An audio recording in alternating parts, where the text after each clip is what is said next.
Good morning, good afternoon, good evening. I'm Steve, And I'm the Rebel Storm. and welcome to another episode of The Last Podcast You'd Want. We've had CJ Tino, we've had J2 Mattioli, and now we have the Thunder Wonder himself, the Rebel Storm. Rebel, welcome to the show.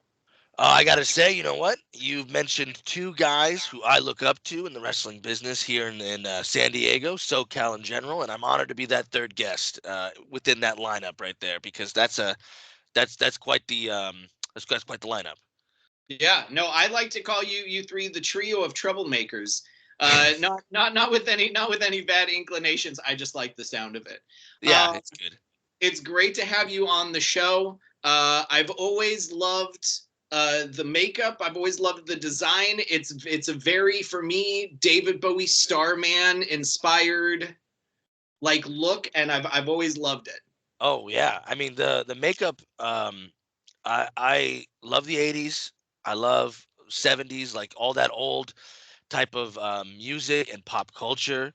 So the look kind of references that, and it's changed a lot recently. What was used to be just a big blue lightning bolt, now I get kind of creative with it, and more recently have started taking inspiration from Sting, Surfer Sting looks, because his last year, I think.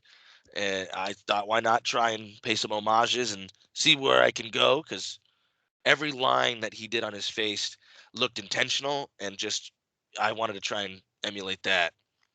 But yeah, Excellent. And having something like that is great because you can emote. You can view emotions. From what you do, lets the crowd know, lets the people know the kind of Rebel Storm they're getting. But with that, I know we've already talked about it with J2. Baldur's Gate 3. I know that you are like the main man behind it. It might have actually been Siege, no, one of the two. I forget. It's been a while. But you're the main guy. You're the main guy behind Baldur's Gate for this, right? yeah. So I got J2 into it. That's what I think you're talking about, because I played it before him, and I love Dungeons and Dragons, which is what it's pulling from. And when the game came out, I was very quick to get it. I've played it. I've sunk many hours into it, and because there's a multiplayer version, I wanted to get my friends into it. And J2, my frenemy in many places, I got him into it, and we still haven't played together. Funny enough, he is stuck in his own little storyline, and I'm now he's the one who's at it hours at a time, you know. But it was me at some point. Talking hours at a time, man. I just started playing Helldivers 2. And Oh, it's like that I just Starship Troopers. It's like Starship Troopers, the video game, where you're a Marine and you're killing bugs. But I actually just yesterday I bought AEW Fight Forever for the PS5, which PS4, but I have a PS5 which is compatible. And I played that for like 2 hours this morning on the Being the Elite storyline as Eddie Kingston, because okay. Colt Cabana nor Peter Avalon are playable characters, which really Yeah. bums me out. I got to say, you have a lot of original lineup people, and I'll throw it out right there. Big John Silver fan, would rather play as Colt Cabana or Peter Avalon over John Silver. There's a handful of people on that roster that I would rather play. That I would rather not play, given the chance to play as either Colt or Peter, just because I'm a fan of both of them. Yeah, I mean, it's AEW is such a tangible place to see your favorites that people want to see their favorites represented in video games all the time. Absolutely, and yet no Judas. Yeah, I don't understand that one. So you're a big fan of Baldur's Gate. I'm in my first. You mentioned D&D. I'm in my first campaign of D&D that has been going for over a year. Oh wow, that's a good group. If you get it going for over a year, that's a Well, great group. it's because we meet once a week, and there are Yep. times when we're not all available, and times when we're not all available. They'll just play something else, or we'll just play something else. But I just celebrated the other day us being outside of a castle with a whole bunch of guys inside, And I was like, well, I want to take my crossbow and I just want to bolt an arrow into the air. And my DM looks at me and goes, roll a D100. And I roll 90 and I hit someone. Wow. Wow. So Well, I have fun with D&D. I'm a half elf thief. okay, so you are a player in this one, right? Yeah. It's me and 4 other party members. We have 2 elves, 1 half elf, someone that's a half dragon, and a satyr. The guy that plays the guitar, I forget the class. Yeah. Bard, Satyr Bard, yeah. the satyr bard. So I mean, I can maybe a handful of times have ever played it. I'm usually the dungeon master. I'm usually the one who tries You, and aligns the stories and decides where things go and your outcome and stuff like that. I find that to be really fun because I love storytelling. well, Um, that's like booking a show. That's like yeah, I mean, that's like being a wrestling promoter, man. You're booking the matches and you're kind of figuring the outcome, but you're hoping that the good guys are going to come out on it. oh yeah, I mean, there's a reason why general manager mode in those old SmackDown versus Raw games was my favorite mode. I'd be there for Yes. hours. I get friends to come and see who could book the better show, and you know what? Always on top right here. It's because you got to get the key players on the draft. It's all Yeah. about getting the right wrestlers during the draft, not the wrestlers you want, the wrestlers you need. Mm-hmm. Wrestlers you know are going to be bringing ratings. Man, I loved those You bring that up. I love those GM modes. Me and my brother would go just hours in a day, just going up against each other. And once we were done with the storyline, we'd go right. We wouldn't even consider anything else. It would be just new season, new general manager mode, and then we'd switch it up. Oh man, that's so much fun. I got to check out Baldur's Gate 3. I'm really into Helldivers 2 right now, and I just got back into Star Wars Battlefront 2. Oh, okay. So I've not played either of those games, but the Helldivers 2 is on my list. I see a lot of my friends are now getting into it. They're telling me to get into it, and it's like maybe I want to jump on this train before it leaves the station, because you kind of you for me, I wait a little while longer for these games that got a lot of hype. I wait a little bit and see if it was just hype or if it dies down. Um, like with Lethal Company. I don't know if you remember Lethal Company. Don't know that Oh, one.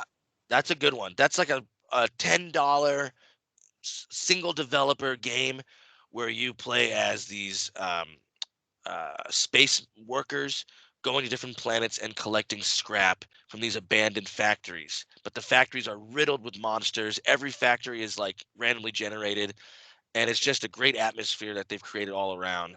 And you get 3 of your friends hop on and play, and that's so much fun.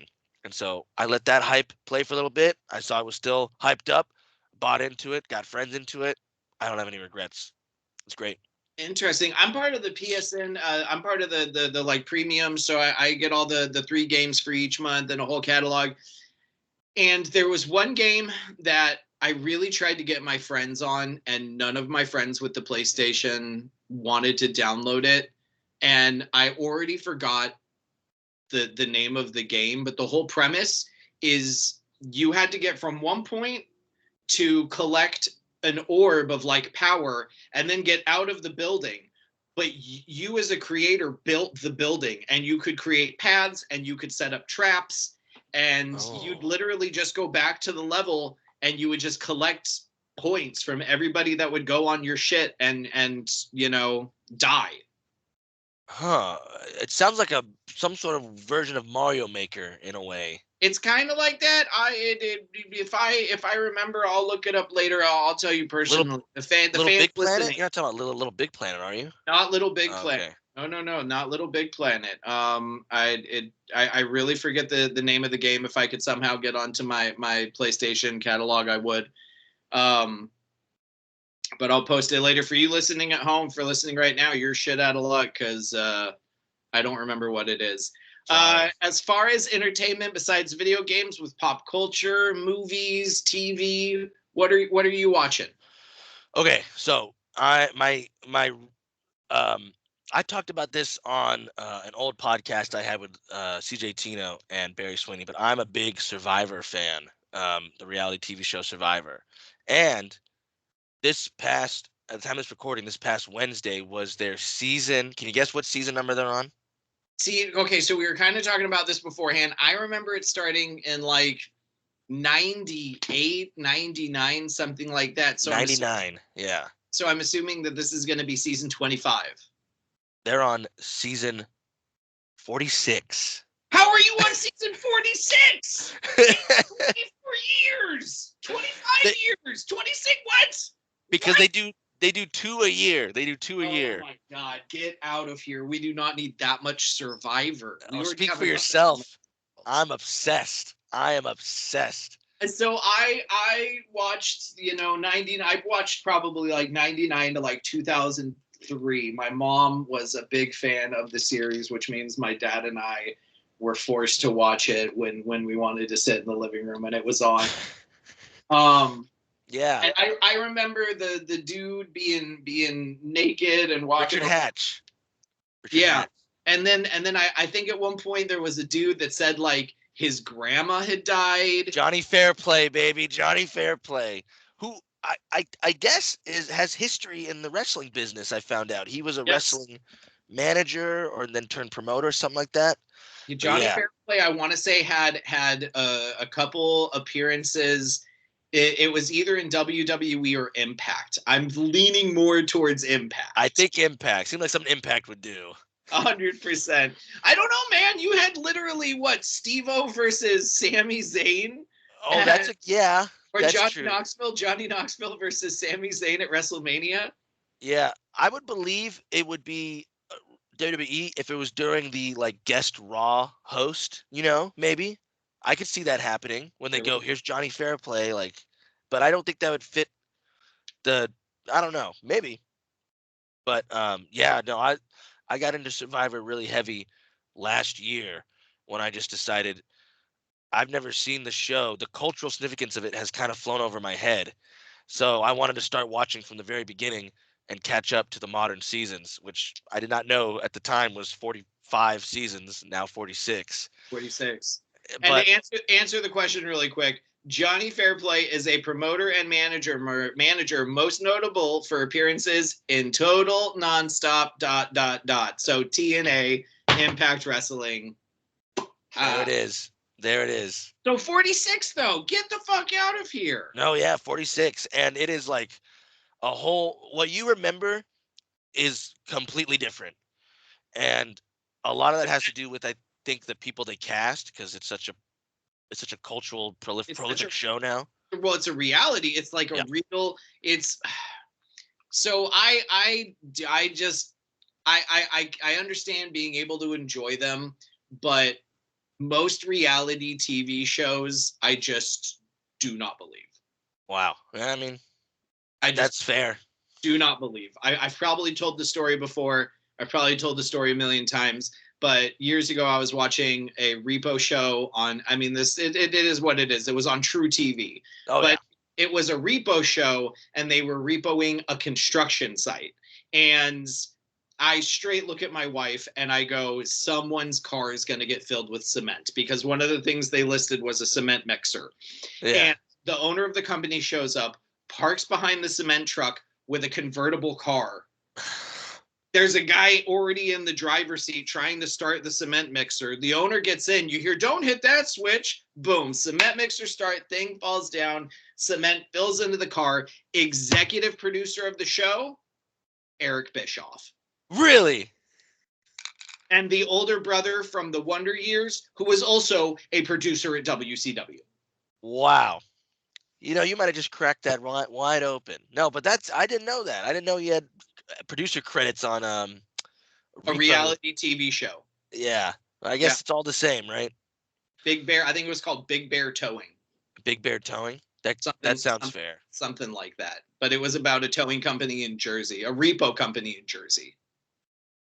Mm-hmm. But yeah, so that's my stance. I love the original. I think back in the day, and even maybe shows like this, you can't really when it's people out in the wild and you can literally see like alliances being formed and legion, like, and people just, you can tell when someone is just truly getting annoyed with the situation that they Oh are, yeah, which is yeah. something I always said that if I was on Survivor, I would be the guy that would get to the island and just go straight Lord of the Flies. Like I would just run into the forest. I would just put just you just see shots of me in the background. It's just me full mud face, just plant leaves on me, just like peering through bushes, Dude, just they staring at have people and then yeah, just going back, yeah. going in the middle of the night, stealing the food. Like they wouldn't be able to control me. In these earlier seasons, they've got absolute just nut jobs on there sometimes who like, Richard and Hatt. the earlier seasons are 39 days. Nowadays, now it's only 21 days, and they get like a change of clothes, and they already get their food. Why don't you? Well, it's because I think they want to see more of like I heard it summed up as before with all these like nasty personalities and these like very shady tactics and bad living conditions, you were casting people who wanted $1 million and you wanted to see what they do for $1 million. But nowadays you cast people who want to be on Survivor, who want to like say they've done Survivor, and the $1 million is like Just cool an if I get it, cool if I don't, Yeah. Um, so I think that's the big shift in casting because there's a lot more nicer people on these recent seasons, but it's still very entertaining, very interesting. All right, that's it. I mean, other than Survivor, are there any other shows or have you caught any new movies, anything like that? I watched Wonka in theater, which is not the Timothy Chalamet movie I should be watching right now, but um, yeah, I went with this was back in I think around Valentine's Day. No, yeah, it was around Valentine's Day. I think I saw it, and I went with a group of friends who we were like we wanted to go see a movie to make fun of almost in a way, like to watch and be like, how dumb is that, right? Like, bad. Oh, and you Something. you you you I can know you enjoyed it, didn't you? Yes, yes, I did. That movie is whimsical. It's like not bad. There's like some weird choices I probably wouldn't have done, but it's not a bad movie by any means. It's I funny. I have no desire to watch that movie. The minute I saw the first trailer, I was just like, "Oh, I'm not gonna I'm not gonna enjoy this." That was my thinking entirely too. I was gonna go in and I was ready to hate it. I was ready to hate the performance, hate the cast of characters. Let alone, I mean, I found out it was in the movie. I was like, oh, this is a musical, which is really weird. They don't advertise it as a musical, but the songs are catchy. The story is halfway decent. They've got funny jokes. Like Willy Wonka can't read, and you never really think about it, but he doesn't read, so Well, it's if my wife enjoys the movie, I might check it out. Other yeah. I really don't have a desire to see it. As we though do come to an end as we're wrapping things up, I forgot to mention it at the top of the card, but we are looking at one half of I believe the MPW Tag Team Champions. That's right. One half of the MPW Tag Team Champions, Cyberstorm. It's me, the Rebel Storm, alongside my partner, J2 Mattioli. And with that, MPW is a I believe a weekly running wrestling promotion. That's right. Plug yourself. What do you have coming up? Where are you going to be? Where can people find you? What are your social medias?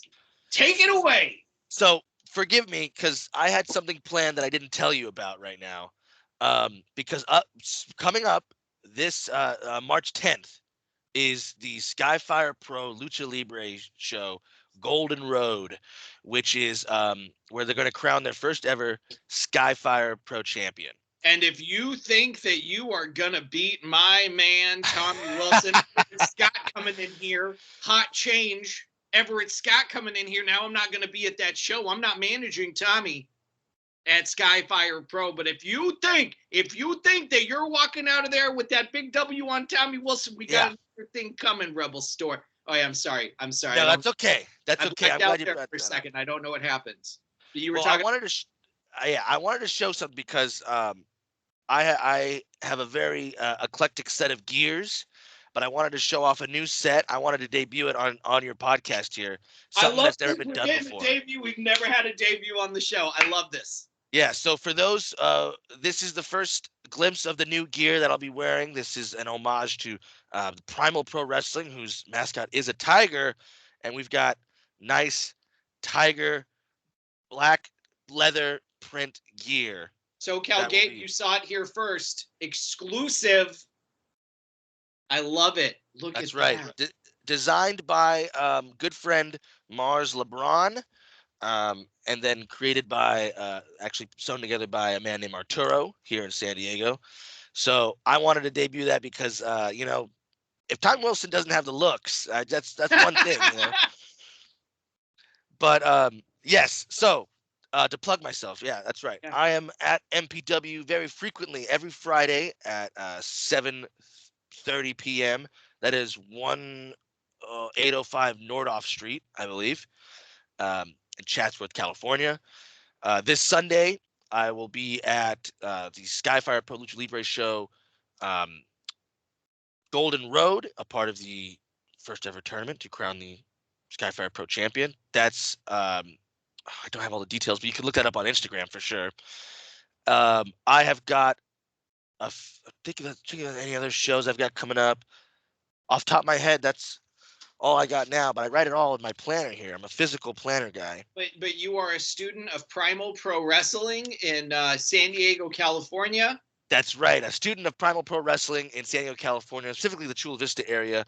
We just had our new beginners class start. It is not too late to join if you wanted to. I think this is only open for probably the week of the beginners class, but after that, it's every 3 months you could cycle in.